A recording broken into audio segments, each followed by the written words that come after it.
When my best friend Jessica saw me crying in the parking lot of my husband's office building, she immediately assumed the worst.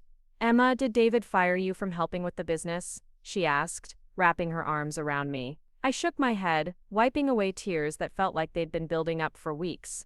"It's not David," I whispered. "It's Ryan. David's own brother is trying to destroy everything we've built." Jessica's eyes widened in disbelief. "Ryan, but he's family. He'd never hurt David." That's when I realized how naive we'd all been, how perfectly Ryan had played his cards, and how close he'd come to stealing everything my husband had worked 5 years to create.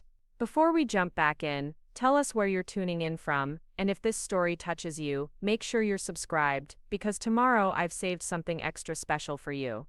The whole nightmare started 3 months earlier when Ryan showed up at our door in Beaverton with nothing but a suitcase and a sob story about losing his job at Digital Dynamics.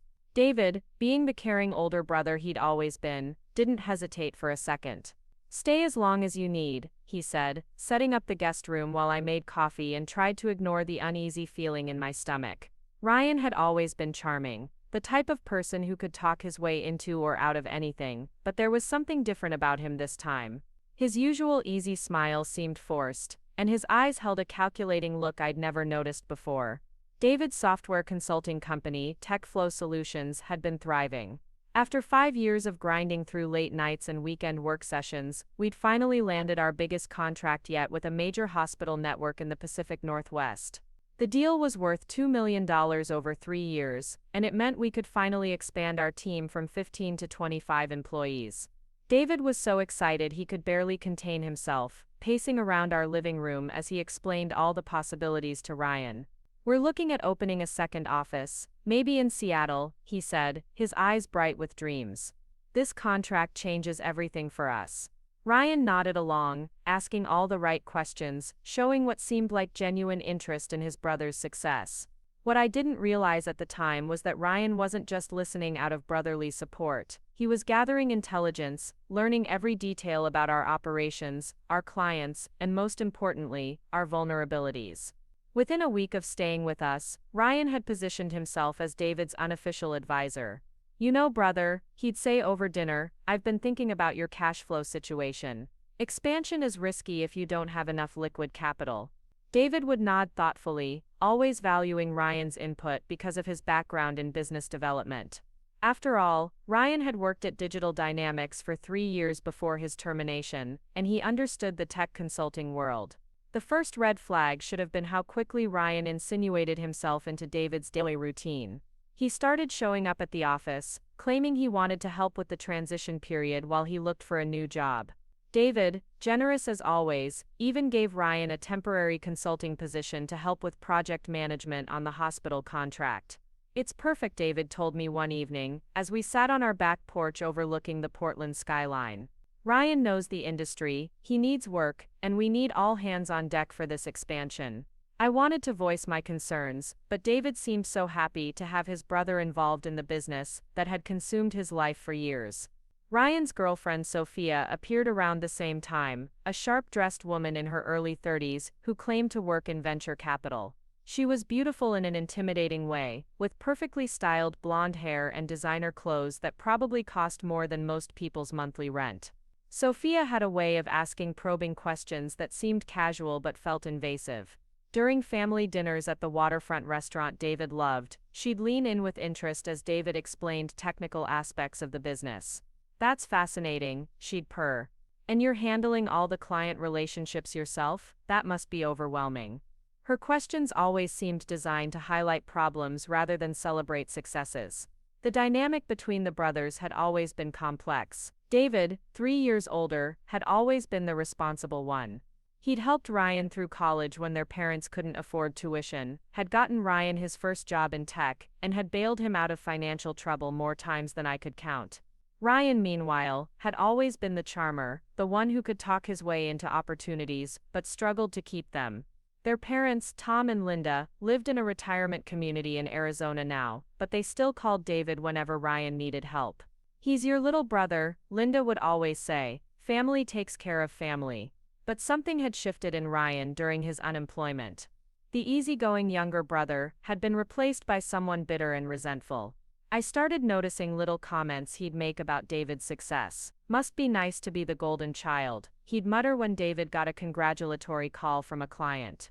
Or some of us actually had to work for our opportunities instead of having everything handed to us. David never seemed to catch these remarks, or if he did, he chose to ignore them. He was too focused on managing the rapid growth of TechFlow Solutions to see what was happening right under his nose. The hospital contract was demanding. David was working 12-hour days, managing the technical implementation, while also handling new client acquisition and team expansion. Our house, which used to be a peaceful retreat, had become an extension of the office. David's laptop lived on our kitchen table, and conference calls happened at all hours.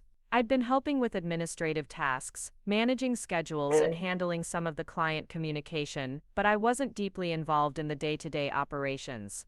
That turned out to be a crucial mistake, because it gave Ryan unrestricted. Preparing and narrating this story took us a lot of time, so if you are enjoying it, subscribe to our channel. It means a lot to us. Now back to the story. Access to information I should have been monitoring. 3 weeks into Ryan's stay, I started noticing changes in David's demeanor. He seemed more stressed than usual, more distracted during our conversations. When I asked if everything was okay with the business, he'd give me vague reassurances about growing pains and the challenges of scaling up. Ryan's been really helpful, he'd say. He's identified some inefficiencies in our processes that I never would have caught. I should have asked more questions, should have pushed for details, but David seemed to have everything under control. The truth was, David was struggling more than he wanted to admit. The hospital contract, while lucrative, required significant upfront investment in new software licenses and additional staff. Cash flow was tight, and David had been considering taking out a business loan to bridge the gap until the contract payments started coming in regularly. This is where Ryan's advice became particularly dangerous. "Brother," Ryan said during one of their late-night strategy sessions in our living room, "taking on debt right now could put you in a really vulnerable position. What if the hospital decides to renegotiate terms? What if there are delays in payment? You could lose everything." Ryan's solution seemed logical on the surface. "I know some investors through Sophia's network," he suggested. "People who specialize in exactly this type of growth funding. They could provide the capital you need without the risk of traditional debt." David was intrigued but cautious. He'd built TechFlow Solutions from nothing, maintaining complete ownership and control. The idea of bringing in outside investors made him nervous. "I don't want to give up equity," he told Ryan. "This company is our future, Emma's and mine. I'm not ready to dilute that." Ryan nodded understandingly. "Of course not, but maybe there's a way to structure it that protects your interests, while still getting you the funding you need." What I didn't know at the time was that Ryan and Sophia were already laying the groundwork for something much more sinister than a simple investment deal. They'd been using Ryan's access to David's business to compile detailed financial records, client lists, and operational procedures. Sophia, it turned out, didn't work for a venture capital firm at all. She was a business broker who specialized in facilitating acquisitions in the tech sector. The investors Ryan kept mentioning weren't interested in funding TechFlow Solutions growth. They were interested in buying it outright, preferably at a distressed price. The plan was elegant in its cruelty. Ryan would continue to advise David toward financial decisions that would create short-term cash flow problems. Sophia would introduce potential investors who would initially seem supportive, but would gradually push for more control and oversight. As the financial pressure mounted, these investors would position themselves as the only viable solution to David's problems. Eventually, David would be forced to sell the company to avoid bankruptcy, with Ryan and Sophia taking substantial finder's fees and potentially ongoing consulting contracts with the new owners. Marcus, David's business partner and longest-serving employee, was the first person to sense something was wrong. He'd been with David since the early days of TechFlow Solutions, back when they were operating out of a shared workspace in southeast Portland and surviving on ramen noodles and determination. Marcus had an instinct for reading people, and Ryan's sudden involvement in strategic decisions made him uncomfortable. "Emma," he said, during a rare moment when we were alone at the office. "I don't want to overstep, but something feels off about the direction David's taking the company. He's second-guessing decisions that would have been automatic 6 months ago." I tried to dismiss Marcus's concerns initially. David was under tremendous pressure, and having Ryan's support seemed to be helping him process complex decisions. But Marcus persisted. "It's not just the decisions," he said. "It's the information flow. Ryan's been asking detailed questions about our client contracts, our profit margins, our operational costs. Those aren't typical questions from someone who's just helping with project management." Marcus's words planted a seed of doubt that would soon grow into full-blown suspicion.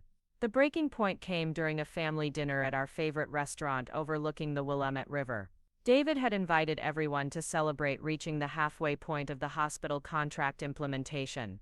The project was on schedule, the client was happy, and payments were starting to flow regularly. It should have been a triumphant evening, but instead Ryan spent the entire dinner subtly undermining David's confidence. "It's great that this contract is working out," Ryan said. "But what's your plan for when it ends? You're putting all your eggs in one basket. What happens if the hospital decides to bring this work in-house, or if they get acquired by a larger health system that has existing vendor relationships?" David's face fell as Ryan continued. "I'm not trying to be negative, brother. I'm trying to help you think strategically. Right now, you're growing fast, but that growth is dependent on a single client relationship. That's incredibly risky." Sophia nodded along, adding her own concerns about market volatility and the challenges of maintaining margins in competitive bidding situations. By the end of the dinner, David looked defeated rather than celebratory. He kept thanking Ryan for his realistic perspective. But I could see the joy had been sucked out of what should have been a happy milestone. That night, as David tossed and turned next to me, unable to sleep because of anxiety Ryan had manufactured, I made a decision. I was going to start paying closer attention to what was happening with the business. David had built something incredible, and I wasn't going to stand by and watch his own brother destroy it through manipulation and fear-mongering. I didn't know yet exactly what Ryan was planning, but I knew it wasn't in David's best interests. The next morning, I called Jessica and asked her to meet me for coffee at Grind Coffee, the little shop near our house, where I did my best thinking. "I need you to help me understand something," I told her, explaining my growing concerns about Ryan's influence on David. Jessica listened carefully, asking thoughtful questions and helping me organize my scattered observations into a clearer picture. "It sounds like Ryan might be trying to position himself as indispensable," she said. "But to what end? What does he gain by making David more dependent on his advice?" That question would haunt me for the next several days as I began to quietly investigate Ryan's activities. I started by reviewing David's recent business decisions, looking for patterns in the advice Ryan had been giving. What I found was troubling. Every suggestion Ryan made seemed designed to increase David's stress and financial pressure, while creating opportunities for outside involvement in the business. The more I dug, the more convinced I became that Ryan wasn't trying to help David succeed. He was systematically setting up David to fail. The real revelation came when I decided to do some research on Sophia. Her LinkedIn profile was impressive, filled with buzzwords about growth equity and strategic partnerships. But when I started calling the companies she claimed to have worked for, I discovered a very different story. Sophia had indeed worked in finance, but primarily as a business broker, specializing in distressed acquisitions. She had a reputation for identifying struggling companies, cultivating relationships with their leadership, and then facilitating sales to larger competitors or private equity firms. Her commission structure was heavily weighted towards successful closings, giving her strong incentive to push deals through regardless of whether they benefited the selling company. Armed with this information, I began to piece together what Ryan and Sophia were really doing. They weren't trying to help David grow TechFlow Solutions. They were trying to create conditions that would force him to sell it. The investors Sophia kept mentioning weren't growth partners. They were potential acquirers who were waiting for the right moment to make an offer David couldn't refuse. The beauty of the scheme was that Ryan could maintain plausible deniability throughout the entire process. He was just a concerned brother offering advice, and if that advice happened to benefit his girlfriend's business interests, well, that was just a coincidence. The question now was what to do with this knowledge. I couldn't simply confront David with my suspicions. He trusted Ryan implicitly, and accusations without concrete proof would likely damage my relationship with David more than they'd hurt Ryan's. I needed evidence, and I needed a strategy. Most importantly, I needed to act quickly, because I could see that Ryan's plan was accelerating. David was becoming more anxious about the business every day, more open to outside solutions to problems that didn't actually exist. That's when I realized I wasn't just fighting for David's business. I was fighting for David himself. The confident, passionate entrepreneur I'd married was being systematically broken down by someone who was supposed to love and support him. Ryan wasn't just trying to steal a company. He was stealing David's dreams, his confidence, and his future. And I was the only person in a position to stop him. The following week, I made a decision that would change everything. Instead of confronting David directly about my suspicions, I decided to become more involved in the daily operations of TechFlow Solutions. I told David I wanted to help more with the administrative side of the business, especially with the client communications and scheduling that had become overwhelming during the expansion phase. David was thrilled to have my support, and Ryan seemed pleased that I was taking some pressure off his brother. What neither of them realized was that my new involvement would give me access to information I desperately needed. My first stop was Nicole, David's assistant, who had been with the company for 2 years. Nicole was meticulous about record keeping and had an excellent memory for details. Over coffee in the break room, I casually asked her about recent changes in the office dynamics. "It's been interesting having Ryan around," she said carefully, clearly trying to be diplomatic about family matters. "He's very interested in learning about our processes. Sometimes I feel like he's interviewing me rather than just making conversation." Nicole's observation confirmed what I'd been sensing. Ryan wasn't just helping with project management. He was conducting reconnaissance. I spent the next few days quietly reviewing meeting notes, email chains, and financial documents that David had given me access to. The pattern became clearer with each file I examined. Ryan had been systematically identifying potential vulnerabilities in the business, while simultaneously proposing solutions that would increase David's dependence on outside help. When the company's main server had experienced a minor glitch 3 weeks earlier, Ryan had immediately suggested that David needed a more robust IT infrastructure and should consider outsourcing his technical operations to a specialized firm.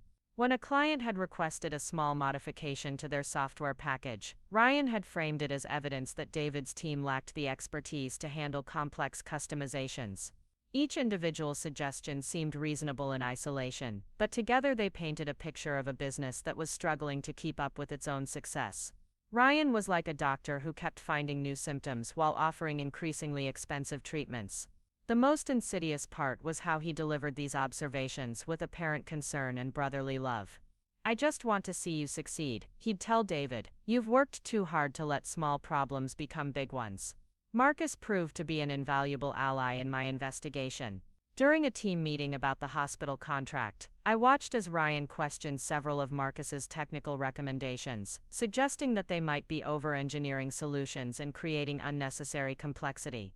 Marcus handled the challenges professionally, but I could see the frustration in his eyes.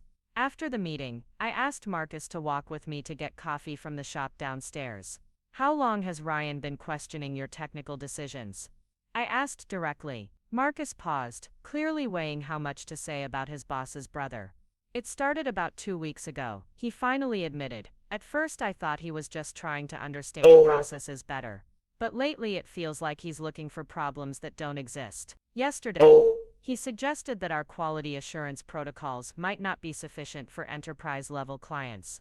We've never had a quality issue with any client, including the hospital network."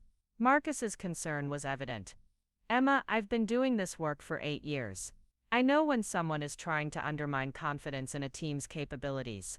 That afternoon, I decided to do some deeper research on the investors Sophia had been mentioning. She dropped several names during family dinners, always in the context of successful partnerships with growing tech companies. When I looked up these investors online, I discovered that most of them specialized in acquiring companies that were experiencing rapid growth, but needed capital to stabilize their operations. Their business model seemed to involve providing short-term funding in exchange for significant equity stakes, followed by operational changes that typically resulted in the original founders losing control of their companies. One name that kept appearing in Sophia's casual conversations was Blake Morrison, who she described as a visionary investor who understood the challenges of scaling tech consultancies. When I researched Blake's background, I found that he'd been involved in 12 acquisitions over the past 5 years. In every case, the original founders had eventually been pushed out or relegated to minor operational roles, while Blake's management team took control of strategic decisions. The pattern was consistent: initial partnership agreements that seemed favorable to the founders, followed by performance metrics that became increasingly difficult to meet, leading to restructuring agreements that favored the investors. I realized I needed to understand the financial pressure David was actually facing versus the pressure Ryan was creating through his constant warnings about potential problems. That evening, I asked David to walk me through the company's current financial position. We spread the books out on our dining room table, and David explained each line item with the passion of someone who truly understood his business. What I discovered was that TechFlow Solutions was actually in excellent financial health. The hospital contract was providing steady revenue, the new hires were already generating billable hours that covered their salaries, and the company had sufficient cash reserves to handle normal operational fluctuations. David, I said, studying the numbers, these financials look really strong. Why has Ryan been so concerned about cash flow issues? David shifted uncomfortably in his chair. Well, he's pointed out some potential scenarios where we could get into trouble, he said. What if the hospital delays payments? What if we have to hire additional staff faster than planned? What if a major piece of equipment fails, and we need emergency replacements? I looked at my husband, seeing how Ryan's hypothetical disasters had taken root in his mind. But none of those things have actually happened, I pointed out, and you have contingency plans for all of them. David nodded slowly, as if he was hearing his own situation clearly for the first time in weeks. You're right, he said. I guess I've been letting Ryan's warnings make me more anxious than I need to be. That conversation was a turning point for me. I realized that Ryan's strategy wasn't just about gathering information or positioning himself for future opportunities. He was actively working to destabilize David's confidence in his own judgment. A confident David would never consider selling his company or bringing in outside investors. But an anxious, second-guessing David might be convinced that he needed help he didn't actually require. The next morning, I implemented what I called my own intelligence operation. I started arriving at the office earlier and staying later, positioning myself to observe interactions I might have missed before. I volunteered to help with client communications, which gave me direct access to feedback about TechFlow Solutions' performance. What I heard consistently contradicted Ryan's narrative about potential problems. Clients were extremely satisfied with the work quality, the response times, and the level of service they were receiving. The hospital network had even indicated interest in expanding their contract to include additional software modules.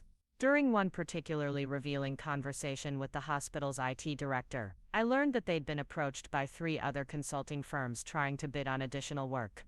We're not interested, the IT director told me.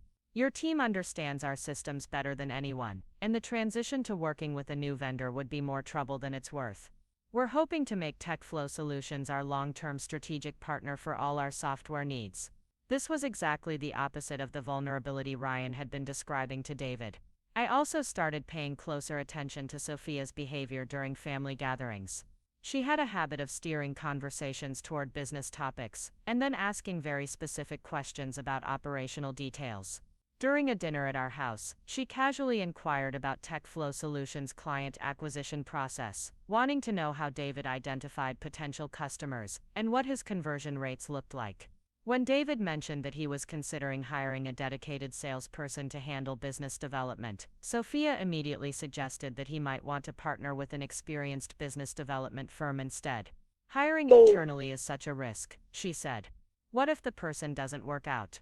What if they don't understand your market? Outsourcing gives you flexibility and expertise without the overhead. Her suggestion sounded reasonable on the surface, but I recognized the pattern. Like Ryan's advice, Sophia's recommendations always involved bringing in outside parties, who would have access to sensitive business information and influence over strategic decisions. I began to suspect that Sophia and Ryan were working together to create multiple entry points for outside control of David's company. Ryan was undermining David's confidence from within, while Sophia was positioning external solutions that would gradually shift decision-making power away from David. My breakthrough came when I decided to attend a networking event at the Portland Convention Center that Sophia had mentioned she'd be attending. She described it as a gathering of local tech entrepreneurs and investors, exactly the kind of event where David might meet potential partners for future growth. I arrived early and positioned myself where I could observe Sophia's interactions without being noticed. What I saw confirmed my worst suspicions about her true intentions.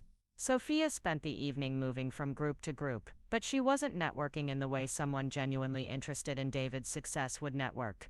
Instead, she was having very specific conversations with individuals who appeared to be potential acquirers rather than growth partners. I watched her show documents to several people, documents that looked suspiciously like the financial summaries and operational overviews that Ryan had been compiling about TechFlow Solutions. She was essentially shopping David's company to potential buyers without his knowledge or consent. The most damning moment came when I overheard Sophia talking to Blake Morrison, the investor whose name had come up repeatedly in our family conversations. "The timeline is accelerating," Sophia was saying. "David is becoming more receptive to outside involvement, but we need to move before he regains his confidence. Ryan thinks we have maybe 2 more weeks before David starts questioning the advice he's been getting." Blake nodded approvingly. "The financial profile looks excellent for our purposes," he said. "A successful company with a nervous owner is exactly what we're looking for. Make sure Ryan keeps applying pressure about potential risks." I felt sick listening to them discuss David's company and his emotional state like commodities in a business transaction. These people weren't interested in helping David grow his business. They were planning to exploit his temporary vulnerability to acquire a valuable company at a fraction of its true worth. The elaborate scheme involved Ryan creating artificial anxiety about the business, while Sophia positioned herself and her associates as the solution to problems that didn't actually exist. That evening, I sat in my car in the convention center parking lot, trying to process what I'd learned and figure out my next steps. I had concrete evidence that Ryan and Sophia were actively working to manipulate David into selling his company, but I still wasn't sure how to present this information to David in a way that wouldn't destroy his relationship with his brother. Ryan had been careful to maintain plausible deniability throughout the entire process. He could always claim he was just trying to help David think through potential challenges, and Sophia could argue that she was simply introducing David to investors who might be useful for future growth. I realized I needed more than just evidence of their intentions. I needed to catch them in an action that was so clearly harmful to David's interests that even his trusting nature couldn't rationalize it away. I also needed to develop my own strategy for protecting David and his company. It wasn't enough to simply expose Ryan and Sophia's scheme. I had to make sure that David emerged from this situation with his business intact and his confidence restored. The next few days were tense as I continued my investigation while maintaining normal family interactions. Ryan had no idea that I'd discovered his plan, which gave me a significant advantage. He continued to undermine David's confidence during their daily conversations, not realizing that I was documenting his tactics and building a case against him. Sophia continued to attend family dinners and offer her insights about the business world, not knowing that I'd witnessed her real activities at the networking event. David, meanwhile, was becoming increasingly dependent on Ryan's advice for major business decisions. The hospital contract was proceeding smoothly, but Ryan had convinced David that success with this client was making him complacent about other potential risks. "You can't coast on one good contract," Ryan would say. "You need to be constantly evolving, constantly looking for ways to strengthen your position in the market." His advice wasn't wrong in principle, but the urgency he created around these issues was artificial and designed to keep David in a state of anxiety. I knew I had to act soon before Ryan's psychological manipulation caused David to make decisions that would be difficult to reverse. The beauty of Ryan's approach was that each individual decision he was encouraging seemed reasonable and well-intentioned. Bringing in outside investors wasn't inherently bad. Outsourcing certain business functions could be a smart growth strategy. Seeking advice from experienced industry professionals was exactly what a responsible business owner should do. The problem was that Ryan was steering David toward specific investors, specific service providers, and specific advisors who all seemed to be connected to Sophia's network of acquirers. My plan began to form as I realized that Ryan's greatest strength was also his greatest weakness. He was so confident in his ability to manipulate David that he'd become careless about hiding his true intentions from other people. Marcus had already noticed inconsistencies in Ryan's behavior. Nicole had observed his unusual interest in company processes. Other employees had mentioned feeling uncomfortable with some of the questions Ryan asked during casual conversations. If I could organize these observations and present them to David along with the evidence I'd gathered about Sophia's activities, I might be able to break through Ryan's psychological hold on my husband. But I also knew that confronting Ryan directly would be dangerous. He was smart enough to realize that exposure would end his scheme, and he might accelerate his timeline if he sensed that someone was onto him. I needed to find a way to protect David while also gathering more concrete evidence of Ryan and Sophia's true intentions. Most importantly, I needed to restore David's confidence in his own judgment so that he could see Ryan's manipulation for what it really was. The opportunity I was waiting for came sooner than expected, and it would test everything I'd learned about Ryan and Sophia's operation. The opportunity came in the form of an urgent phone call from Blake Morrison himself. David was in the shower when his phone rang, and without thinking, I answered it. TechFlow Solutions, this is Emma, I said automatically. The voice on the other end was smooth and professional. Hello, Emma, this is Blake Morrison. I was hoping to speak with David about a time-sensitive investment opportunity. Sophia mentioned that he might be interested in discussing some growth capital options. My heart raced as I realized this was the same Blake Morrison I'd seen talking with Sophia at the networking event. I'm sorry, I said, thinking quickly. David is unavailable right now, but I handle a lot of his scheduling. Could you tell me more about what you had in mind? Blake seemed pleased to have reached someone who could coordinate a meeting.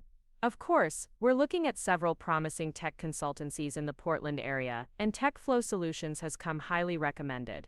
I understand David might be interested in bringing in some strategic partners to help with his expansion plans. The conversation that followed was revealing in ways Blake probably didn't intend.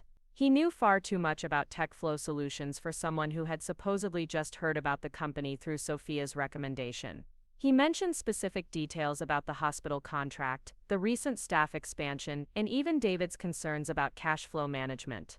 I understand David has been working with some advisors to evaluate his growth options. Blake said, smart move. A lot of business owners try to handle everything themselves and end up missing opportunities or making costly mistakes. I played along, asking innocent questions about Blake's investment approach and timeline. What I learned was that Blake and his partners were planning to make David an offer within the next 2 weeks. The offer would be structured as a partnership agreement, but the terms Blake described would effectively give his firm controlling interest in TechFlow Solutions within 18 months. We like to start with a smaller equity stake, Blake explained, maybe 25 to 30% initially. But as we provide additional support and capital, that relationship typically evolves into a more comprehensive partnership. After hanging up, I sat in our kitchen processing what I'd just heard. Blake's call wasn't exploratory. He was ready to make a formal offer, which meant Ryan and Sophia's timeline was more advanced than I'd realized. They weren't just gathering information anymore, they were preparing to execute their plan, and David had no idea what was coming. I knew I had maybe days, not weeks, to expose the scheme and protect David's company. That afternoon, I called Marcus and asked him to meet me after work. We sat in my car outside a small park near the office, and I told him everything I'd discovered about Ryan and Sophia's manipulation campaign. Marcus listened without interruption, his expression growing darker as I explained the full scope of what they were planning. I knew something was wrong, he said when I finished. But I had no idea it was this calculated. Ryan has been setting David up to fail from the very beginning. Marcus confirmed several observations that supported my theory. Ryan had been asking detailed questions about client relationships that went far beyond what someone helping with project management would need to know. He'd also been subtly undermining team morale by questioning technical decisions and suggesting that the company might be taking on projects that were too complex for its current capabilities. Last week he asked me if I thought we were charging enough for our services. Marcus said, when I told him our rates were competitive for the market, he suggested that maybe we were undervaluing our work because we weren't confident in our abilities. I realized that Ryan's psychological manipulation extended beyond David to the entire team. By creating doubt about their competence and market position, Ryan was laying the groundwork for outside management to step in and fix problems that didn't actually exist. It was a sophisticated operation that targeted every level of the organization, from David's personal confidence to the team's professional pride. Marcus and I developed a plan to gather more concrete evidence while protecting David from making any irreversible decisions. Marcus would start documenting Ryan's interactions with team members, paying particular attention to any suggestions that involved bringing in outside consultants or changing operational procedures. I would continue monitoring Sophia's activities and try to learn more about Blake Morrison's specific plans for TechFlow Solutions. The next day brought an unexpected development that accelerated everything.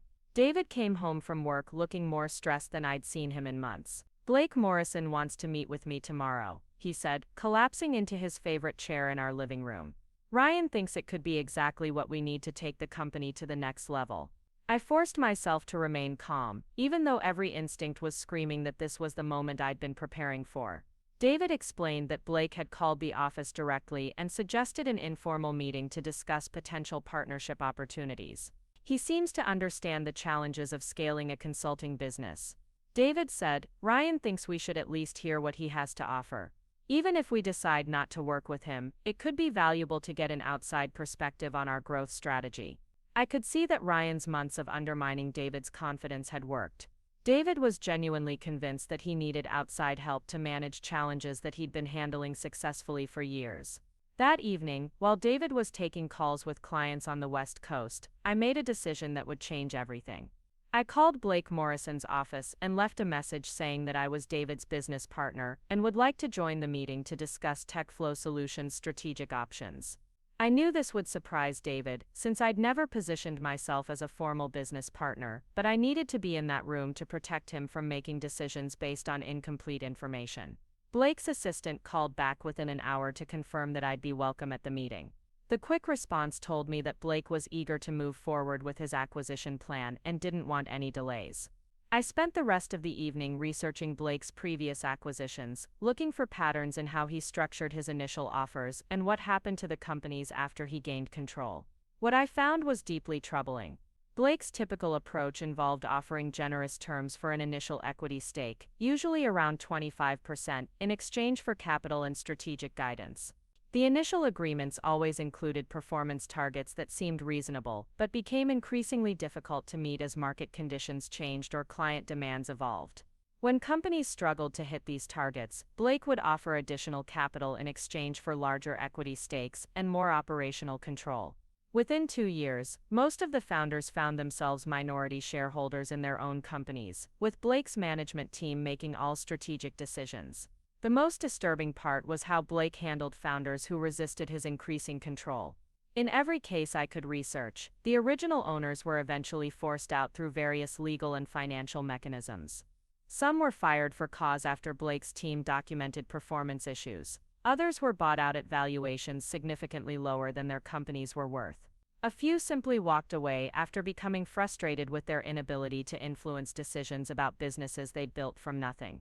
I realized that David wasn't just at risk of losing control of his company, he was at risk of losing everything he'd worked for over the past 5 years. The hospital contract that he was so proud of, the team he'd carefully assembled, the reputation he'd built in the Portland tech community. All of it could be gone within 2 years, if Blake's pattern held true for TechFlow Solutions. The morning of the meeting, I dressed carefully in my most professional outfit and arrived at the office early to review the latest financial reports with David. I wanted to make sure he had clear, accurate information about the company's performance before Blake started painting pictures of problems that needed to be solved. The numbers were even better than I'd expected.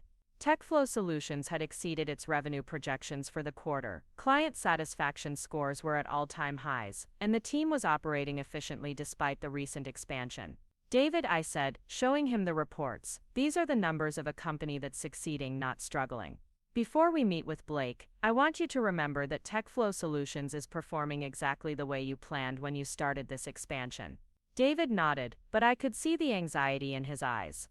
Ryan's constant warnings about potential problems had taken a toll on David's ability to recognize his own success.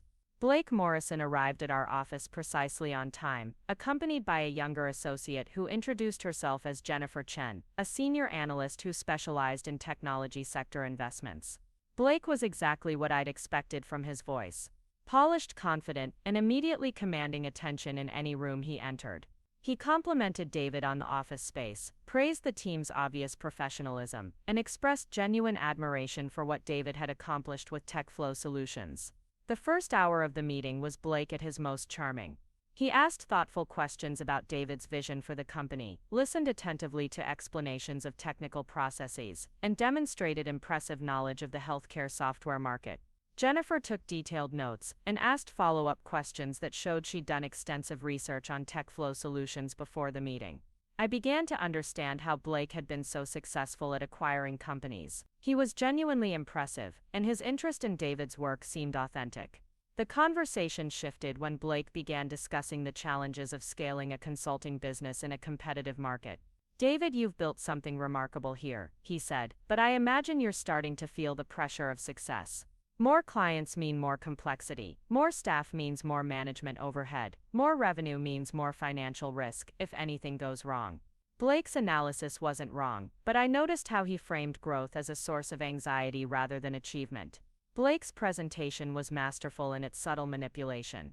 He acknowledged TechFlow Solutions' success while simultaneously highlighting potential vulnerabilities that could threaten that success. Client concentration risk, staff retention challenges, market competition, technology evolution. Each point Blake raised was valid, but the cumulative effect was to make David's achievements seem fragile and precarious. The companies that thrive long-term, Blake concluded, are the ones that bring in strategic partners before they need them, not after problems develop. Jennifer presented a preliminary partnership proposal that was exactly what I'd expected based on my research. Blake's firm would provide immediate capital injection of $500,000 in exchange for a 25% equity stake in TechFlow Solutions. The capital would be used to accelerate expansion, upgrade technology infrastructure, and provide working capital buffer for unexpected challenges. Blake would join the board of directors and provide strategic guidance, while Jennifer would serve as a liaison for operational support and additional funding as needed. The terms seemed generous on the surface, but I recognized the trap hidden in the details.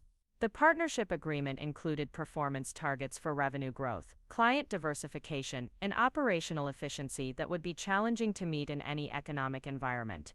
If TechFlow Solutions missed these targets, Blake's firm would have the option to provide additional capital in exchange for increased equity stakes. The agreement also gave Blake significant influence over major business decisions, including client acquisition strategies, staffing plans, and technology investments. David was clearly impressed by the presentation and the immediate capital infusion Blake was offering. "This sounds like exactly the kind of strategic partnership that could help us reach the next level," he said, looking at me for my reaction. I knew this was the moment where everything I'd learned about Ryan and Sophia's scheme would either save David's company or fail to stop it. I asked Blake several pointed questions about his firm's investment philosophy and track record with other consulting companies. His answers were polished and confident, but they confirmed my worst fears about his intentions. Blake viewed TechFlow Solutions as an acquisition target, not a partnership opportunity. He was offering David money and guidance that he didn't actually need in exchange for control that Blake definitely wanted. The meeting ended with Blake suggesting that David take a few days to review the proposal and discuss it with his advisors. "I know Ryan has been helping you think through your growth strategy," Blake said. "He speaks very highly of your potential and your willingness to make smart strategic decisions." The casual mention of Ryan confirmed that this entire meeting was the culmination of a plan that had been months in the making. After Blake and Jennifer left, David was energized in a way I hadn't seen in weeks. "Emma, this could be the answer to all the concerns Ryan has been raising," he said. "Blake understands the business, he's offering exactly the kind of capital and guidance we need, and the terms seem very reasonable." I realized that David had been so worn down by Ryan's constant warnings about potential problems that Blake's offer seemed like a relief rather than a threat. That afternoon, I made a series of phone calls that would determine whether I could save David's company or watch him unknowingly sign it away. I called 3 of the founders whose companies Blake had acquired in previous years. 2 of them were willing to speak with me confidentially about their experiences. What they told me was devastating, and confirmed every suspicion I'd developed about Blake's true business model. The first founder, a woman named Sarah, who had built a successful marketing consultancy in Seattle, described how Blake's partnership had gradually evolved into a takeover. "The initial terms were fantastic," she said. "Blake provided capital we thought we needed and strategic guidance that seemed valuable. But every quarter brought new performance targets and new requirements for operational changes. Within 18 months, I was spending more time reporting to Blake's management team than serving my clients." Sarah's story was a roadmap of how Blake operated. Initial partnership, increasing control, impossible performance standards, and eventual buyout at a fraction of the company's actual value. "The worst part," Sarah said, "was realizing that we never actually needed Blake's money or guidance. Our company was performing well before he got involved. He just convinced us that we had problems that required his solutions. The second founder, a man named Robert, who had owned a software development firm in Vancouver, had an even more cautionary tale. Blake's team had not only forced him out of his own company, but had also used non-compete clauses to prevent him from starting a new business in the same industry. I went from owning a successful company to being unemployed in my own field, Robert said. Blake's lawyers made sure I couldn't compete with the company I'd built.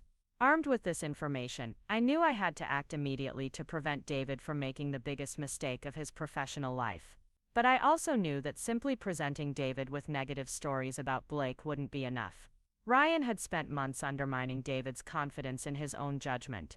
David might dismiss Robert and Sarah's experiences as examples of founders who hadn't been prepared for the challenges of rapid growth. I needed a strategy that would expose Ryan and Sophia's manipulation, while also restoring David's confidence in his ability to run TechFlow Solutions without outside interference. Most importantly, I needed to do it before Blake's partnership offer started to seem like the only reasonable option for a business owner who had been convinced he was facing problems that didn't actually exist. The next 24 hours would determine whether David kept his company or lost it to people who had manipulated him into believing he needed their help. That evening, I sat at my kitchen table with every piece of evidence I'd gathered spread out before me like a battle plan. Phone records showing Sophia's calls to Blake Morrison weeks before she'd supposedly learned about his investment firm. Financial analyses proving that TechFlow Solutions was thriving despite Ryan's warnings about impending disaster. Testimonials from Sarah and Robert about how Blake's partnerships had destroyed their companies. Screenshots of Sophia's LinkedIn connections, showing her extensive network of business brokers and acquisition specialists. Most damaging of all, a recording I'd made of Sophia's conversation with Blake at the networking event, where they discussed their timeline for pressuring David into accepting outside investment. I knew that confronting Ryan and Sophia directly would give them the opportunity to deny everything, and possibly accelerate their timeline. Instead, I decided to stage a confrontation that would force them to reveal their true intentions in front of David. I called Jessica and asked her to help me orchestrate what I hoped would be the final act of this elaborate deception. The next morning, I told David that I'd arranged a family dinner to celebrate the positive response to Blake's partnership proposal. I invited Ryan and Sophia, along with Marcus and his wife, creating a setting where Ryan would feel comfortable discussing his advice about Blake's offer but where I'd also have witnesses to whatever revelations emerged. David was pleased by my apparent enthusiasm for the business partnership, not realizing that I was setting a trap that would expose the people who had been manipulating him for months. I spent the day preparing for what I knew would be either a complete vindication of my suspicions, or a humiliating failure that would damage my relationship with David permanently. I arranged for Jessica to arrive early and position herself where she could record the conversation on her phone. I printed copies of all the evidence I'd gathered and placed them in a folder that I kept hidden in the kitchen. Most importantly, I rehearsed exactly how I would present the information to maximize its impact while giving Ryan and Sophia the least opportunity to deflect or deny their involvement. Ryan and Sophia arrived at our house precisely on time, both dressed impeccably and carrying expensive wine that Sophia claimed was a celebration of David's business success. Ryan was in an expansive mood, clearly confident that his months of manipulation were about to pay off. "Brother," he said, embracing David warmly, "I'm so proud of how you've handled this whole expansion process. Bringing in Blake Morrison is exactly the kind of strategic thinking that separates successful entrepreneurs from those who struggle to scale their businesses." Sophia was equally effusive in her praise of David's decision-making. "Blake is one of the most respected investors in the Pacific Northwest," she said. "The fact that he's interested in partnering with TechFlow Solutions says everything about the company's potential." Her enthusiasm seemed genuine, which made her betrayal even more calculated and cruel. She was celebrating David's success while actively working to take it away from him. Marcus and his wife arrived shortly after, and I could see the tension in Marcus's face as he greeted Ryan. Marcus knew what I'd discovered about the manipulation scheme, and watching Ryan play the role of supportive brother was clearly difficult for him. During cocktails, Ryan dominated the conversation with stories about Blake's previous successful partnerships and predictions about how the additional capital would transform TechFlow Solutions' growth trajectory. "The beauty of Blake's approach," Ryan explained to the group, "is that he doesn't just provide money, he provides expertise and connections that David couldn't access on his own." Within 2 years, TechFlow Solutions could be the premier healthcare software consultancy in the entire Pacific Northwest. Ryan's vision was compelling, and I could see David becoming more excited about the partnership as Ryan painted pictures of expansion and market dominance. Sophia added her own insights about the venture capital world and the importance of choosing partners who understood long-term value creation. Too many entrepreneurs wait until they're struggling to bring in investors, she said. By then they have no negotiating power and have to accept whatever terms they're offered. David is being smart by exploring partnerships from a position of strength. Her comments were perfectly calculated to reinforce David's belief that accepting Blake's offer was a strategic masterstroke rather than a desperate mistake. During dinner, I watched Ryan and Sophia work together like a practice team, each reinforcing the other's arguments about the necessity and wisdom of outside investment. They addressed every potential concern David might have about giving up equity or sharing control of his company. When David mentioned that he valued the independence of running his own business, Ryan immediately redirected the conversation toward the risks of isolation and the benefits of having experienced advisors. When David expressed pride in what he'd accomplished without outside help, Sophia praised his achievements while suggesting that even greater success required collaborative approaches. The manipulation was so skillful that I almost doubted my own evidence. Ryan and Sophia genuinely seemed to believe they were helping David make the best possible decision for his company's future. But I reminded myself of Sarah and Robert's stories, of Sophia's conversation with Blake at the networking event, of the financial analyses that proved David didn't need the capital or guidance he was being offered. Ryan and Sophia weren't helping David succeed. They were positioning themselves to profit from his success while gradually taking control of everything he'd built. After dinner, as we moved to the living room for coffee and dessert, I decided it was time to reveal what I'd discovered. David, I said, keeping my voice calm and steady, before you make any final decisions about Blake's partnership offer, there are some things about the situation that I think you should know. The room went quiet, and I could see Ryan's eyes narrow slightly as he sensed that something unexpected was about to happen. I started by pulling out the financial analyses I'd prepared, showing TechFlow Solutions' actual performance compared to Ryan's warnings about potential problems. Ryan has been advising you that the company faces serious risks that require outside intervention, I said, but the actual numbers tell a different story. I walked David through each metric, showing him that his company was not only meeting its financial targets but exceeding them by significant margins. David studied the documents with growing confusion. These numbers look great, he said. Why has Ryan been so concerned about cash flow and operational challenges?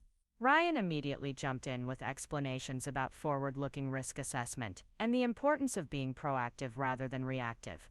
Emma, you're looking at historical performance, he said. I'm trying to help David prepare for future challenges that could threaten everything he's built. That's when I revealed the information I'd gathered about Sophia's real background and her connections to Blake Morrison. I showed David printouts of Sophia's LinkedIn profile, highlighting her work as a business broker specializing in distressed acquisitions. I explained how I'd witnessed her shopping TechFlow Solutions to potential buyers at the networking event, including her conversation with Blake about accelerating their timeline before David regained his confidence.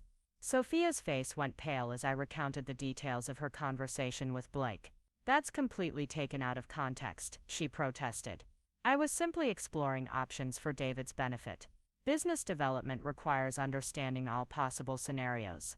But her explanation sounded hollow when I played the recording I'd made of her and Blake discussing their strategy for manipulating David into accepting an acquisition offer disguised as a partnership agreement.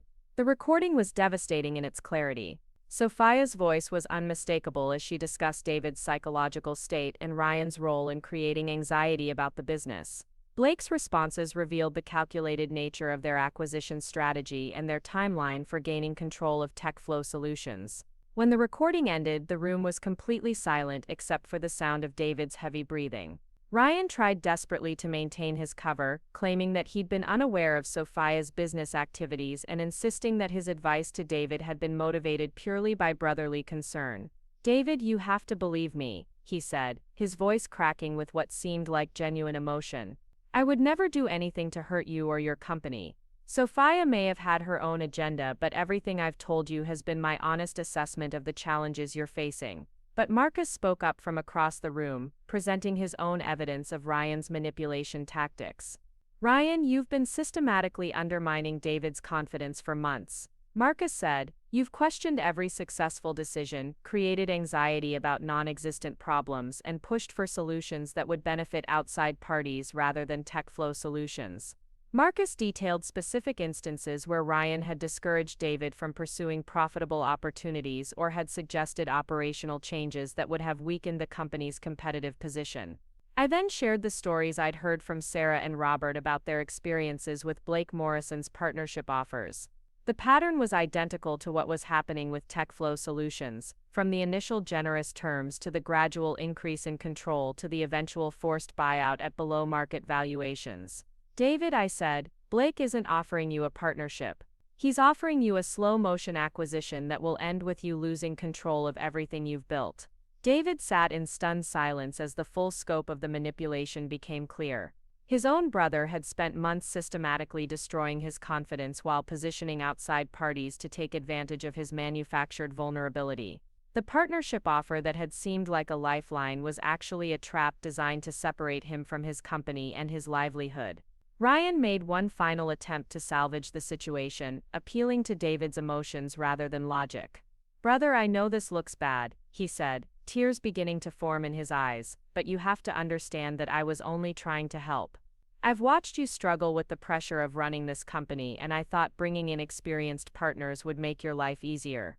Ryan's emotional manipulation was his last card, and for a moment I worried that David's love for his brother might override the evidence of Ryan's betrayal. But David's response was swift and decisive.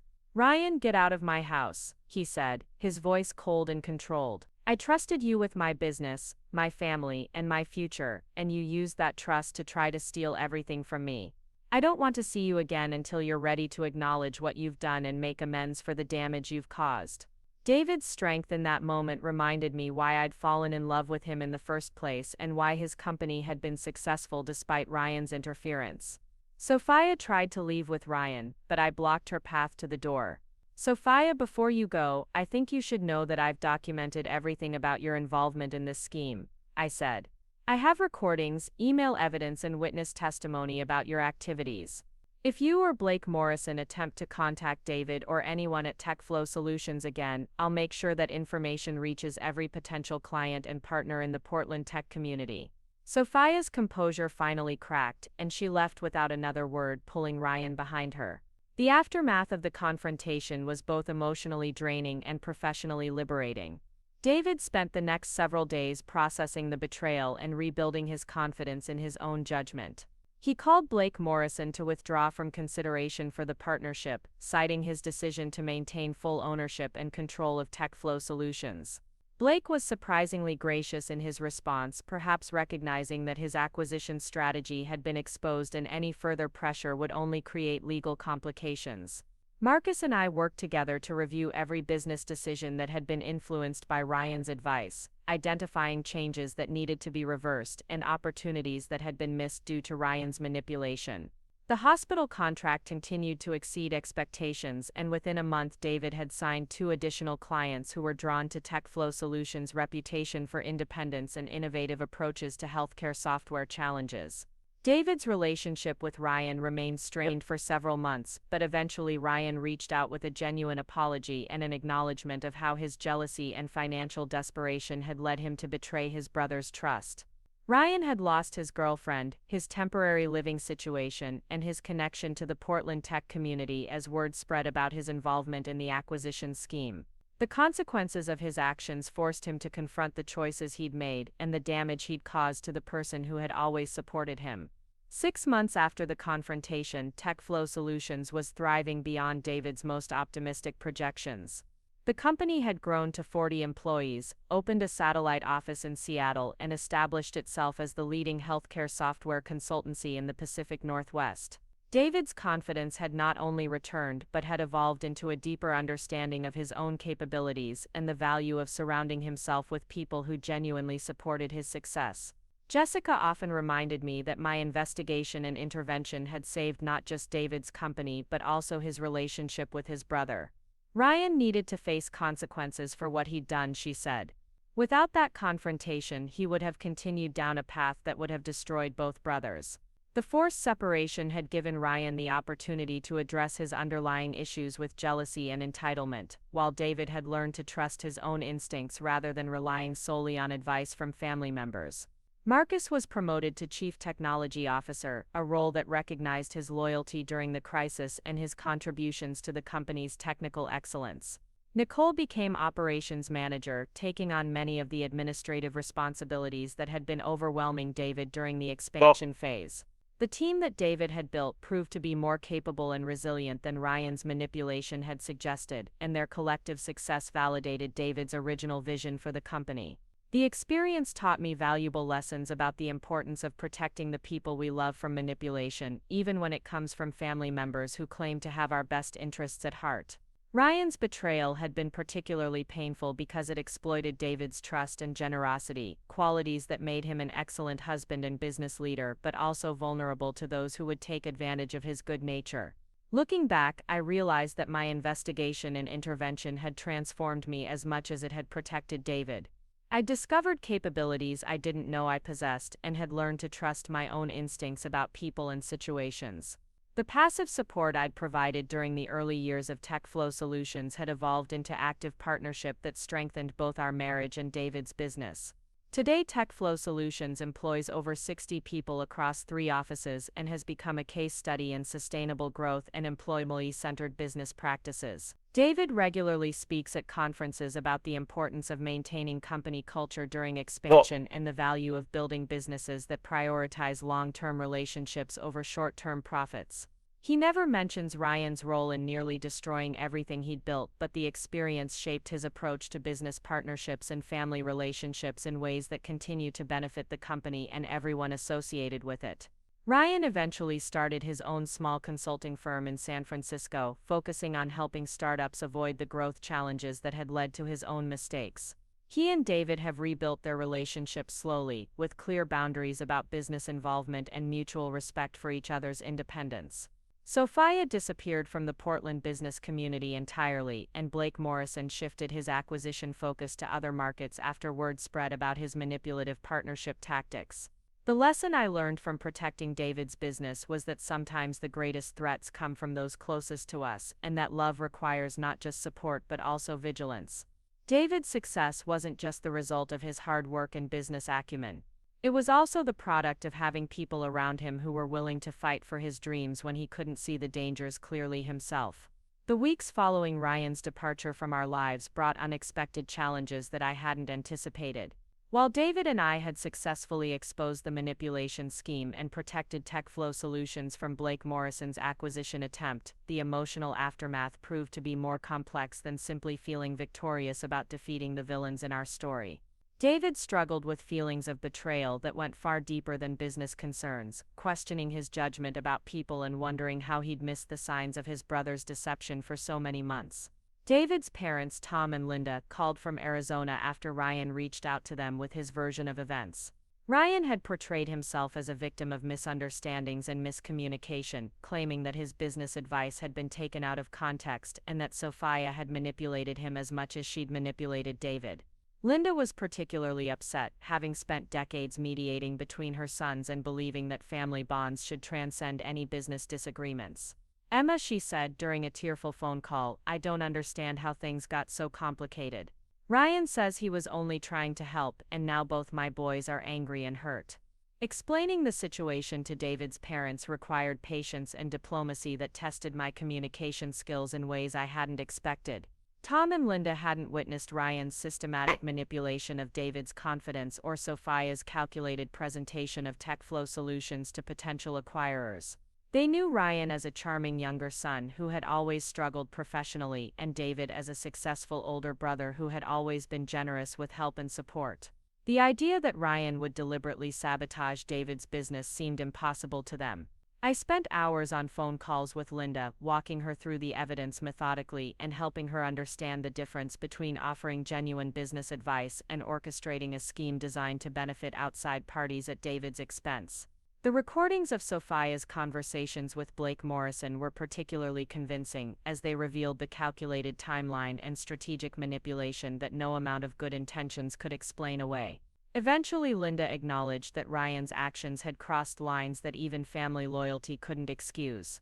David's healing process involved rebuilding trust in his own decision-making abilities and learning to distinguish between legitimate business concerns and manufactured anxiety. We spent evenings reviewing the growth of TechFlow Solutions over the past 5 years, celebrating achievements that Ryan's constant warnings had prevented David from fully appreciating. The hospital contract that had seemed like a risky expansion was actually a testament to David's strategic vision and his team's technical capabilities. The staff increases that Ryan had framed as dangerous overhead were generating revenue that exceeded their costs by substantial margins. Marcus played a crucial role in David's recovery by reinforcing the technical and operational strengths that had made TechFlow Solutions successful long before Ryan's involvement. David, Marcus said during one of their strategy meetings, "Remember when we landed that first major client 3 years ago? You made the technical decisions, you managed the client relationship, and you delivered results that exceeded expectations. Ryan wasn't part of that success, and his absence doesn't change your capabilities." Marcus's reminders helped David reconnect with his professional confidence and remember why clients chose TechFlow Solutions over larger, more established competitors. The business community's response to our rejection of Blake Morrison's partnership offer was overwhelmingly positive.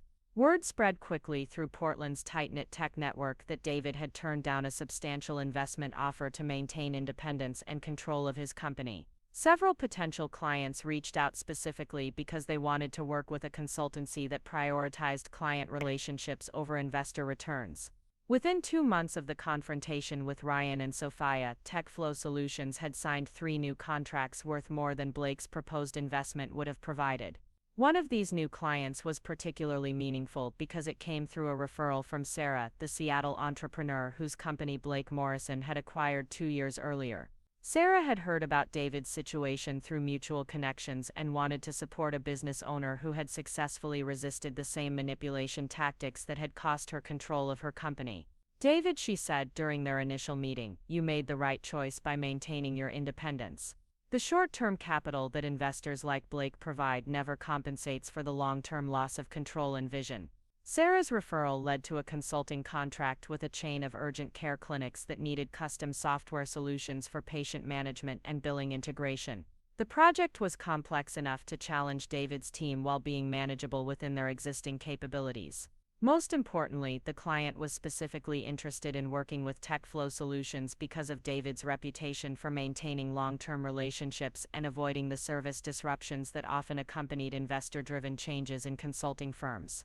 Nicole's promotion to operations manager allowed David to focus on strategic planning and client relationships while delegating the administrative responsibilities that had been consuming too much of his time during the expansion phase. Nicole had demonstrated exceptional organizational skills and deep understanding of the company's culture during the crisis with Ryan.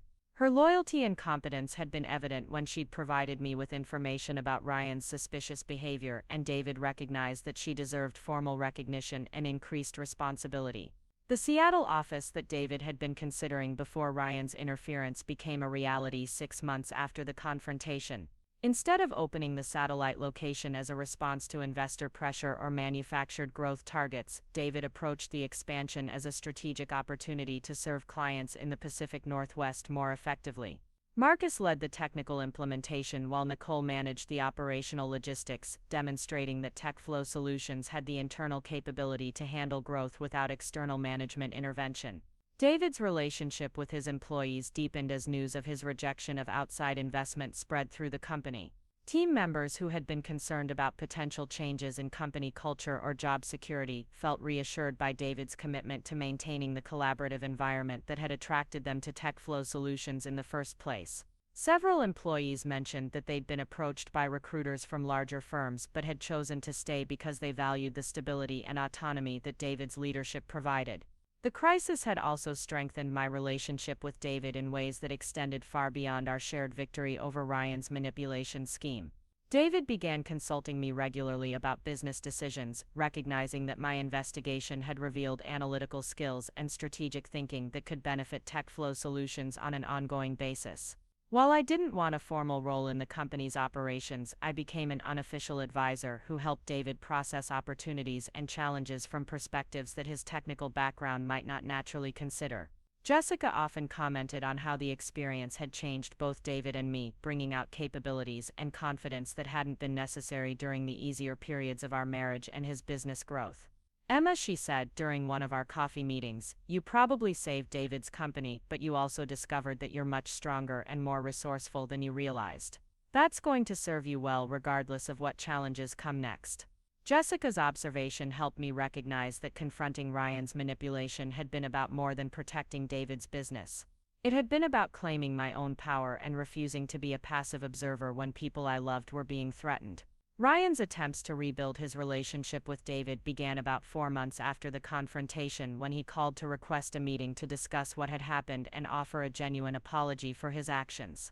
David was initially reluctant to engage with Ryan at all, feeling that the betrayal had been too calculated and harmful to simply forgive and forget. However, our conversations about family dynamics and the possibility of redemption eventually convinced David that hearing Ryan's perspective might provide closure for both brothers. The meeting between David and Ryan took place at a neutral location, a coffee shop in downtown Portland, where they could have a private conversation without the emotional baggage of family settings or business environments.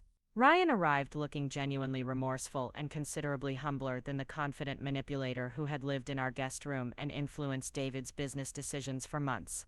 The unemployment and social isolation that had followed his exposure had clearly forced Ryan to confront the choices he'd made and their consequences for everyone involved. Ryan's apology was comprehensive and specific, acknowledging not just the general harm he'd caused, but the particular ways his manipulation had damaged David's confidence and threatened the company's future. David, Ryan said, I know that saying I'm sorry doesn't undo the damage I caused, but I need you to understand that my actions came from jealousy and desperation, not from any desire to hurt you personally. I was struggling with my own failures and made the terrible decision to try to profit from your success instead of building my own. The conversation between the brothers lasted several hours and covered not just the recent crisis but years of family dynamics that had contributed to Ryan's resentment and poor decision-making. David learned that Ryan had been struggling financially for much longer than he'd admitted, accumulating debt and facing career setbacks that had made David's success feel like a personal indictment of Ryan's own capabilities.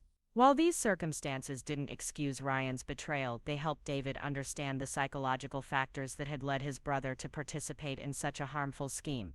David's willingness to listen to Ryan's explanation and consider the possibility of eventual reconciliation reflected the growth in emotional maturity and leadership skills that had emerged from the crisis. Instead of simply cutting Ryan out of his life permanently, David set clear boundaries and expectations for any future relationship.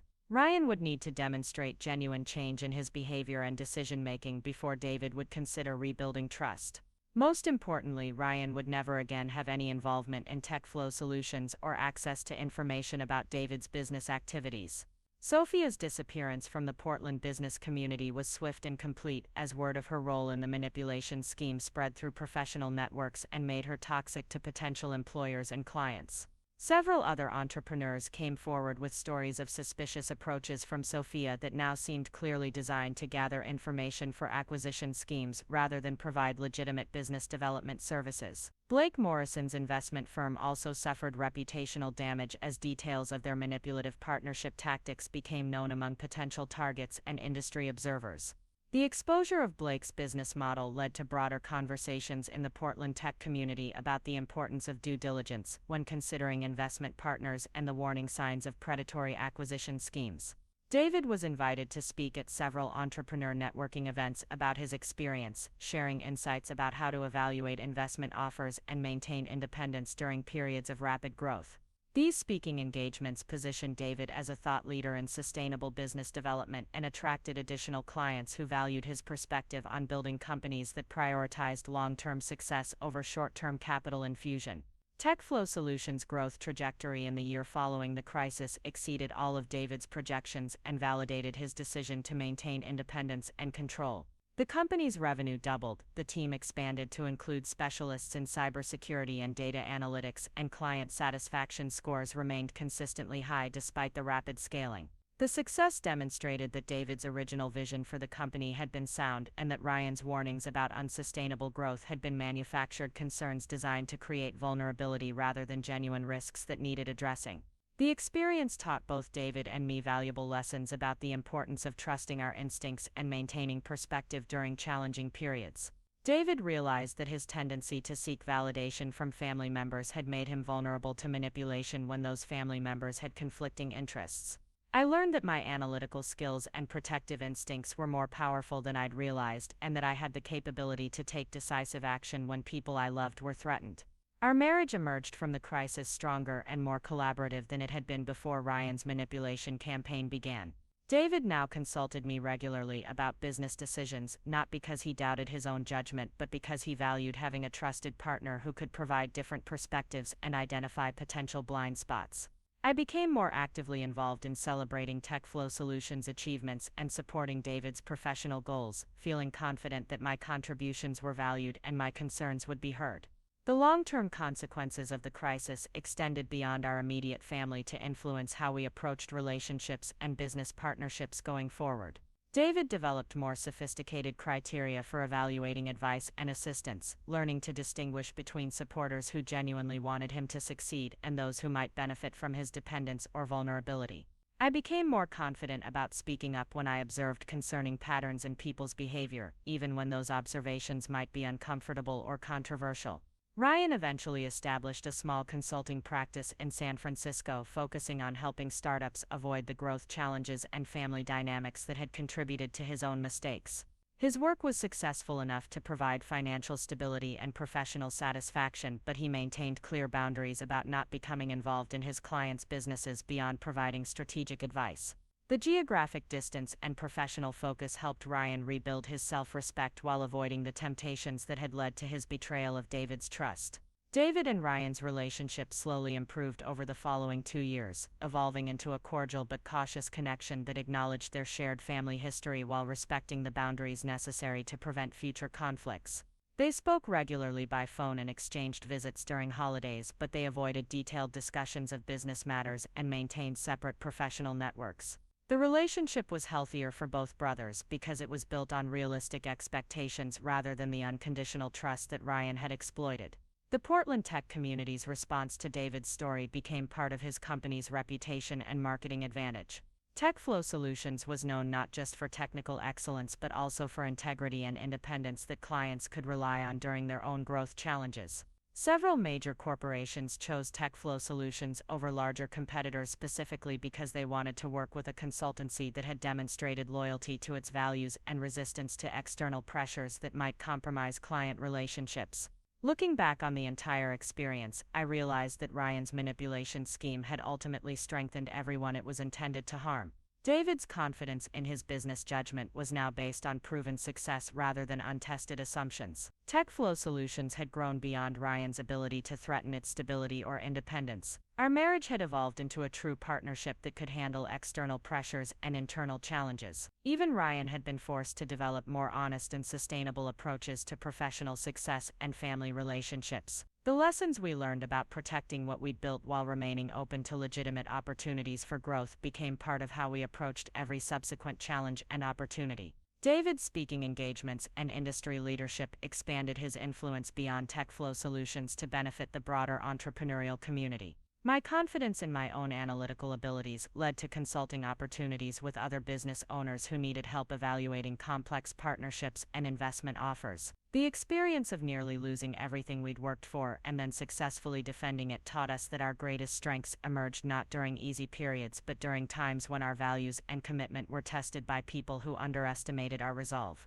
David's business success was ultimately less important than his integrity and the relationships built on mutual respect and genuine support. My contribution to protecting that success was less about the specific actions I'd taken than about the principle that love sometimes requires courage and the willingness to confront uncomfortable truths. 3 years had passed since the night I confronted Ryan and Sophia in our living room, and the transformation in our lives had been so complete that sometimes I had to remind myself how close we'd come to losing everything. TechFlow Solutions now occupied an entire floor of a modern office building in Portland's Pearl District, employed over 100 people across 4 locations, and had become the case study that business schools use to teach sustainable growth in competitive markets. David's reputation had evolved beyond that of a successful entrepreneur to include thought leadership on family dynamics in business and the importance of maintaining company culture during rapid expansion. The industry recognition that followed David's decision to resist Blake Morrison's acquisition attempt had opened doors to opportunities that no amount of outside investment could have provided.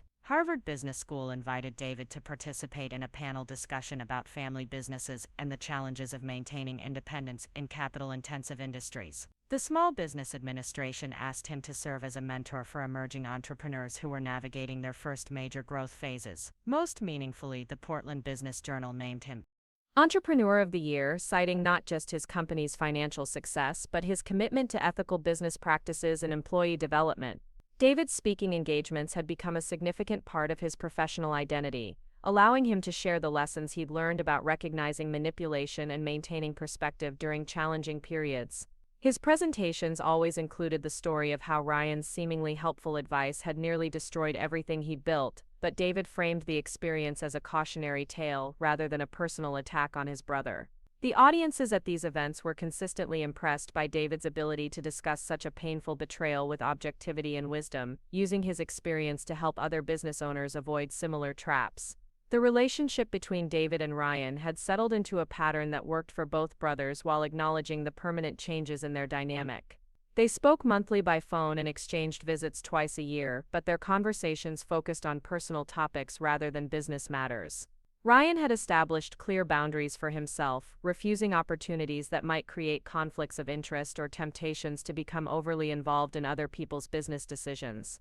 His consulting practice in San Francisco was thriving, but he kept it deliberately small and focused on strategic planning rather than operational involvement. Ryan's transformation had been as dramatic as David's success, though it had required him to confront aspects of his personality and behavior that he'd been avoiding for years. The unemployment and social isolation that followed his exposure in Portland had forced Ryan into therapy and self-reflection that revealed the deep-seated insecurities and resentment that had made him vulnerable to Sophia's manipulation. Ryan learned that his jealousy of David's success had been rooted in feelings of inadequacy that went back to their childhood, when David's academic achievements had overshadowed Ryan's social popularity. The therapy process helped Ryan understand that his pattern of seeking shortcuts and external validation had prevented him from developing the persistence and emotional resilience necessary for long-term success. His participation in Sophia's scheme hadn't been an isolated mistake, but the culmination of years of choosing expedient solutions over honest effort. The consequences of nearly destroying his relationship with David had been severe enough to motivate genuine change in Ryan's approach to both personal relationships and professional challenges. Sophia's complete disappearance from the Pacific Northwest business community had been swift and permanent, as word of her manipulation tactics spread through professional networks and made her unemployable in any capacity involving business development or investor relations. Several entrepreneurs came forward with stories of similar approaches from Sophia that had seemed suspicious at the time but made perfect sense in the context of her systematic information gathering for acquisition schemes. Blake Morrison's investment firm had also suffered lasting reputational damage, leading to the loss of several major clients and the eventual restructuring of their entire business model.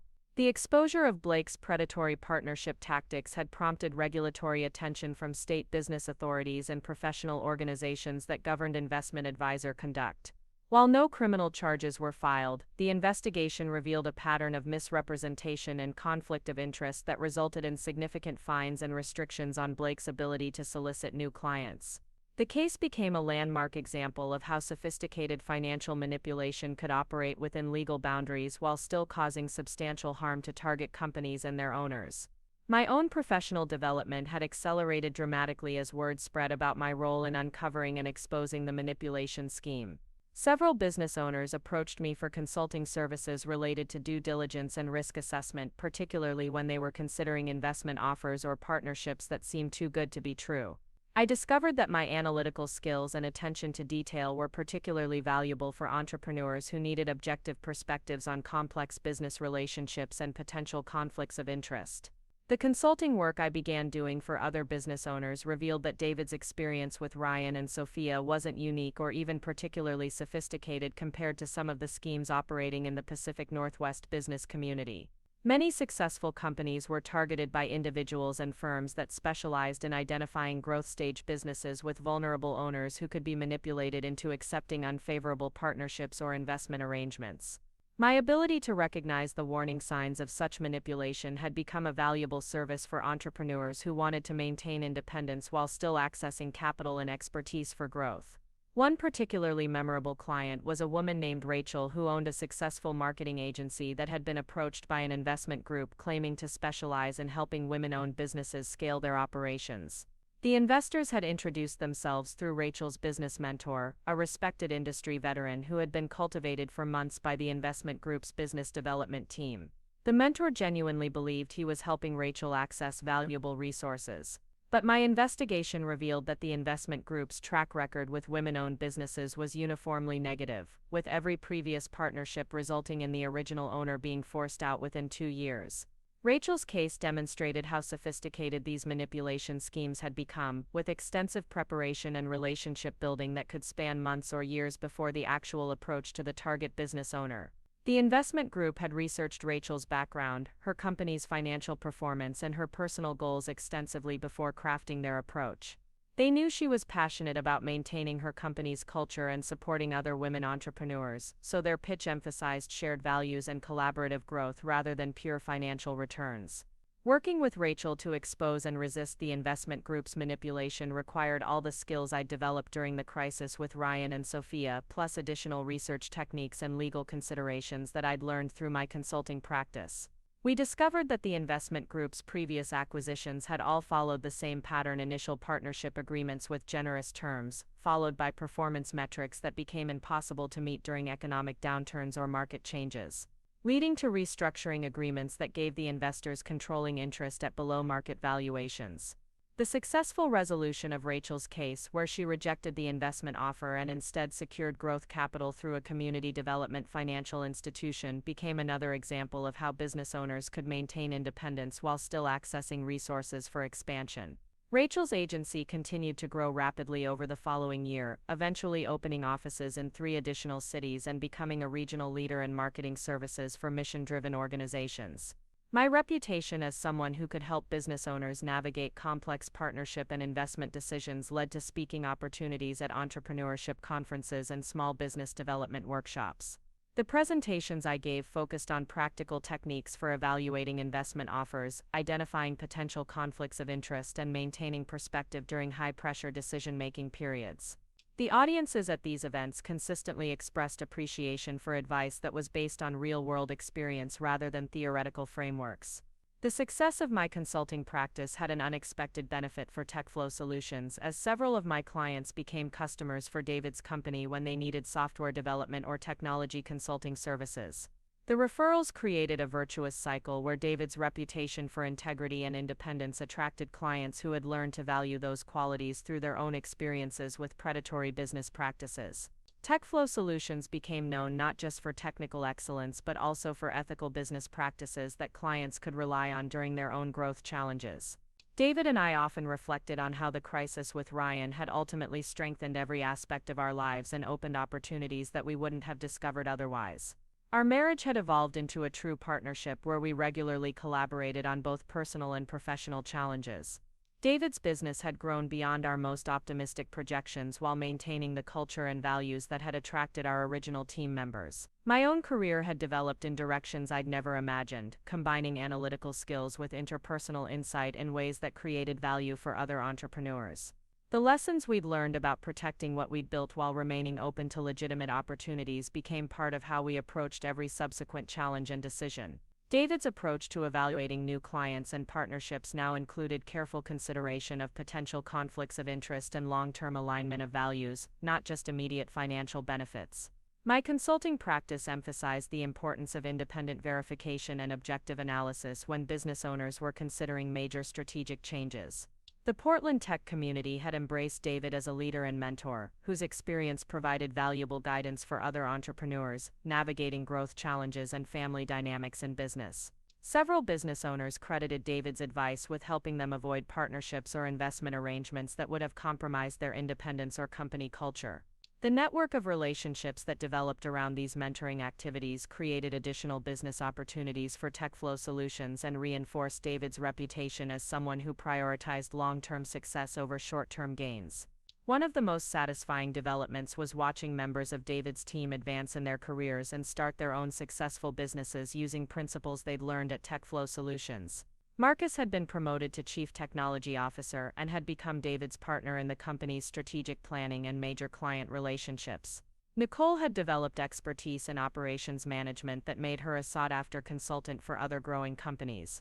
Several junior developers had advanced to senior positions and were leading technical teams on complex projects that challenged their skills while providing excellent service to clients. The culture that David had built at TechFlow Solutions became a competitive advantage that attracted both talented employees and discerning clients who wanted to work with a company that demonstrated stability and integrity. Employee retention rates were significantly higher than industry averages, and client satisfaction scores consistently exceeded benchmarks for similar consulting firms. The company's reputation for maintaining long-term relationships rather than pursuing short-term profits made it the preferred partner for organizations that valued consistency and reliability in their technology vendors. David's industry leadership extended beyond his speaking engagements to include service on the boards of several nonprofit organizations that supported entrepreneur development and small business advocacy. His involvement in these organizations reflected his commitment to using his success to benefit the broader business community and help other entrepreneurs avoid the challenges he'd faced during his company's growth. The nonprofit work also provided David with perspectives on social and economic issues that influenced TechFlow Solutions' approach to community engagement and corporate responsibility. The experience of nearly losing everything and then successfully defending it had taught us that our greatest strengths emerged not during easy periods but during times when our values and commitment were tested by people who underestimated our resolve. David's business success was ultimately less important than his integrity and the relationships built on mutual respect and genuine support. My contribution to protecting that success was less about the specific actions I'd taken than about the principle that love sometimes requires courage and the willingness to confront uncomfortable truths. Looking forward, both David and I felt confident that we'd developed the skills and perspective necessary to handle whatever challenges might emerge in the future. Our experience with Ryan's manipulation had taught us to trust our instincts while remaining open to legitimate advice and assistance. We'd learned to distinguish between supporters who genuinely wanted us to succeed and those who might benefit from our dependence or vulnerability. Most importantly, we discovered that our partnership was strong enough to handle external pressures and internal disagreements while still maintaining the love and respect that had brought us together originally. The legacy of our experience with Ryan and Sophia extended far beyond our immediate family to influence other entrepreneurs and business owners who learned from our story. David's presentations and my consulting practice had helped dozens of business owners recognize and resist manipulation schemes that could have destroyed their companies and dreams. The ripple effects of sharing our experience had created a network of more informed and resilient entrepreneurs who were better prepared to maintain their independence while pursuing growth and success. As I reflected on the entire journey from Ryan's arrival at our door to the thriving business and strong marriage we enjoyed 3 years later, I felt grateful for the challenges that had revealed capabilities and strength I hadn't known I possessed. The crisis had been painful and frightening while it was happening, but it had ultimately led to growth and success that exceeded our expectations and demonstrated the power of protecting what matters most when it's threatened by those who should be trustworthy allies. 5 years after that devastating confrontation in our living room, I found myself sitting in the audience at the Portland Convention Center watching David deliver the keynote address at the Pacific Northwest Entrepreneurship Summit. The same venue where I had once watched Sophia shopping TechFlow Solutions to potential buyers was now hosting David as the featured speaker, sharing his insights about building sustainable businesses that resist external pressures and maintain their founding values through periods of rapid growth. The irony wasn't lost on me as I listened to David describe the importance of recognizing manipulation tactics and trusting one's instincts when evaluating business partnerships. The audience of nearly 1,000 entrepreneurs hung on every word as he recounted how close he'd come to losing everything to people who claimed to be helping him succeed. David never mentioned Ryan by name during his presentations, but anyone familiar with our story understood the personal cost of the lessons he was sharing. From my seat in the front row, I could see the confidence and wisdom that had emerged from our ordeal. The nervous second-guessing business owner who had once questioned every decision based on Ryan's manufactured concerns had been replaced by a leader who spoke with authority born from experience. David's advice to the audience wasn't theoretical speculation about business best practices but hard-won knowledge about what it took to protect something valuable from those who would exploit trust and family bonds for personal gain. After David's presentation, we were approached by a young entrepreneur named Michael who owned a rapidly growing food delivery service in Seattle. Michael explained that his company had been approached by an investment group that claimed to specialize in helping family-owned businesses scale their operations while maintaining their original culture and values. The investors had been introduced through Michael's uncle, who had been cultivated by the investment group's representatives for several months before making the introduction. As Michael described the investment group's approach and the terms of their partnership offer, I felt a chill of recognition. The pattern was identical to what Blake Morrison had attempted with TechFlow Solutions, down to the specific language about performance targets and the gradual transition of operational control. The uncle's role as an intermediary mirrored Ryan's function in softening David's resistance to outside involvement. Even the timeline seemed familiar, with pressure to make a decision quickly before market conditions changed or other opportunities emerged. David and I exchanged glances as Michael continued his story, both of us recognizing that we were witnessing the beginning of another sophisticated manipulation scheme. The investment group had clearly learned from Blake Morrison's failure in Portland and had refined their approach to be even more convincing and difficult to detect. Michael's uncle genuinely believed he was helping his nephew access valuable resources, just as David had initially trusted Ryan's business advice. We spent the next hour with Michael, walking him through the warning signs we'd learned to recognize and helping him understand how to research the investment group's track record with previous partnerships. David shared specific questions that Michael should ask about the investors' exit strategies and performance measurement criteria. I explained how to verify the claims about successful partnerships by contacting previous business owners directly rather than relying on references provided by the investment group. Michael's gratitude was overwhelming as he realized how close he'd come to falling into the same trap that had nearly destroyed TechFlow Solutions. He promised to conduct thorough due diligence before making any decisions and to maintain contact with us throughout the process. The encounter reminded me why David's speaking engagements and my consulting practice had become so important beyond their financial benefits. Every entrepreneur we helped protect from manipulation was a victory that honored the pain we'd endured during our own crisis. The drive home from the convention center gave David and me time to reflect on how far we'd traveled from the frightened, confused couple who had once sat in our kitchen trying to understand why Ryan was systematically undermining David's confidence. TechFlow Solutions now employed over 150 people, operated offices in 5 cities, and had become the preferred technology partner for major healthcare organizations throughout the Pacific Northwest. The success was gratifying, but more meaningful was the knowledge that we'd achieved it without compromising the values and relationships that mattered most to us. Ryan's journey during those 5 years had been equally transformative, though in different ways than our own growth and success. His consulting practice in San Francisco had grown steadily but remained deliberately small, focusing on strategic planning for startups that needed guidance but not operational involvement.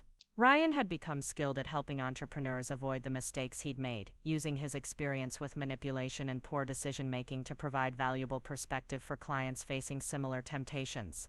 The relationship between the brothers had stabilized into something healthier than it had ever been during their childhood or young adulthood. David and Ryan spoke regularly and visited each other twice a year, but their conversations focused on personal topics and family news rather than business matters. Ryan had learned to celebrate David's success without feeling diminished by it, while David had developed the ability to maintain affection for his brother without extending unconditional trust in business matters. During Ryan's most recent visit to Portland, he had expressed genuine pride in what David and I had accomplished and gratitude for our willingness to rebuild the family relationship despite the damage his betrayal had caused. "Emma," he said during a quiet moment while David was taking calls with clients, "I know I can never fully make up for what I did, but watching you and David succeed despite my interference has taught me more about resilience and integrity than I learned in my entire life before that night."